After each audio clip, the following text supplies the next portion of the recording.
Alors, on a eu quand même un deuxième trimestre un petit peu inquiétant, puisqu'on a eu une baisse d'activité assez importante, de l'ordre de 20 à 30%. Et puis, on a vu à partir du troisième trimestre qu'on commence à bien résister. C'est-à-dire que l'outsourcing, nous, on s'adresse à différents secteurs d'activité. Et c'est vrai que les secteurs qui ont été très touchés par la crise, comme le tourisme, l'aérien, nous ont impactés. Mais par ailleurs, on a d'autres secteurs qui ont très bien résisté, et notamment le e-commerce, qui a connu une très forte croissance à partir du troisième trimestre, et puis au dernier trimestre, où on a enregistré des chiffres records qui nous ont permis en fait d'accompagner les grands sites marchands, notamment européens et français, sur toutes leurs problématiques de conseil, de vente, de services après-vente, gestion des réclamations, aussi bien par téléphone, email, chat, l'ensemble des réseaux sociaux. Donc on a eu une très forte hausse d'activité qui nous a permis largement de compenser ce qu'on a perdu sur les autres secteurs.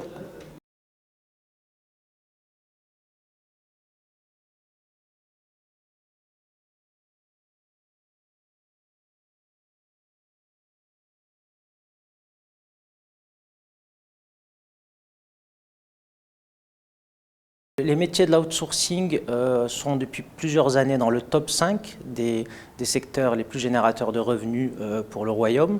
On est passé dans le top 3. Donc aujourd'hui, on se positionne après l'automobile, le textile et avant l'industrie aéronautique. On a maintenu un rythme de croissance très fort. Donc en 2019, on était à 14 milliards de revenus à l'export. Et sur 2020, les chiffres du dernier trimestre ne sont pas encore arrêtés, mais on devrait aussi atteindre un niveau similaire, ce qui est très bon malgré cette crise Covid. Et on estime qu'on va maintenir un rythme de croissance de minimum de 12-13% dans les années à venir. Donc ce qui veut dire encore plus d'emplois créés, au minimum 10 000 emplois additionnels par an, et encore plus de revenus à l'export, et qui sont fondamentaux dans une période où notre balance commerciale est mise à mal, d'autant que dans notre secteur, il n'y a pas d'intrants. Contrairement à l'automobile ou à l'aéronautique où on doit importer pour pouvoir exporter, nous, on ne vend que de la matière grise dans notre activité, et donc ce sont des revenus nets qui sont générés.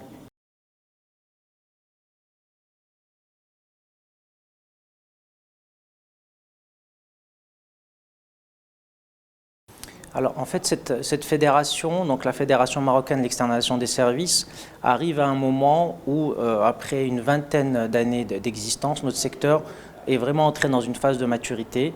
C'est-à-dire qu'initialement, vous aviez quelques acteurs dans la relation client, quelques acteurs dans les métiers de back-office, mais aujourd'hui, en fait, on voit qu'il y a des nouveaux métiers qui se sont créés. Nous-mêmes, on s'est réinventé en permanence et on est passé de petites sociétés qui avaient quelques clients avec des problématiques relativement simples, aujourd'hui à des acteurs majeurs implantés dans plusieurs villes, qui gèrent plusieurs métiers, plusieurs secteurs d'activité, qui sont présents aussi dans certains cas dans plusieurs pays, puisque il faut voir que les acteurs qui étaient au Maroc se sont beaucoup implantés en Afrique subsaharienne.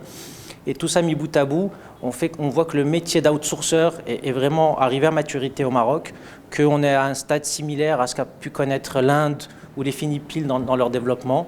Et c'était vraiment le bon moment pour nous de nous organiser dans une fédération donc statutaire au sein de la CGEM pour pouvoir nous donner toutes les chances de pérenniser en fait tout ce qu'on a construit ces 20 dernières années et continuer à aller vers plus de valeur ajoutée, vers des services de plus en plus complexes, en intégrant également tout ce qui concerne par exemple l'intelligence artificielle, où on est également des pionniers dans ces domaines-là, puisqu'on arrive aujourd'hui à vendre à la fois des solutions humaines, mais des solutions techniques et des maîtrises de certains process, ce qui fait que ce nouveau métier est une vraie aubaine pour le Maroc, qui a beaucoup d'atouts, compte tenu de sa position géographique, de sa maîtrise des langues, même si nous on appelle encore à aller beaucoup plus loin par rapport à cette problématique de formation dans les langues qui est fondamentale.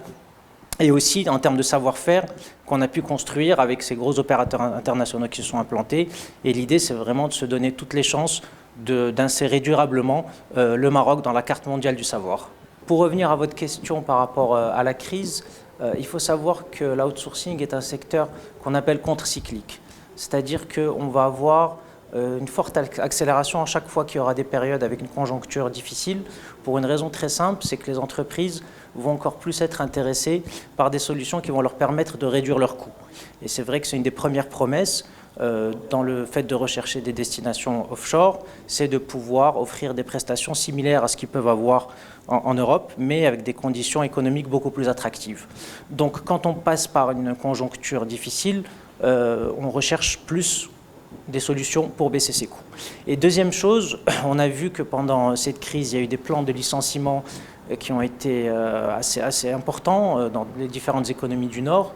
Aujourd'hui, il n'y a pas beaucoup de visibilité par rapport à la reprise. Et tout le monde ne va pas être prêt forcément à repartir sur des plans de recrutement assez massifs. Et donc, même les entreprises qui pouvaient être hostiles à l'externalisation vont y voir là des effets beaucoup plus importants pour avoir une plus forte flexibilité et pouvoir avoir des solutions qui vont leur permettre de variabiliser leurs coûts et de s'adapter à leur activité en temps réel. Et donc là, pour nous, c'est une véritable opportunité.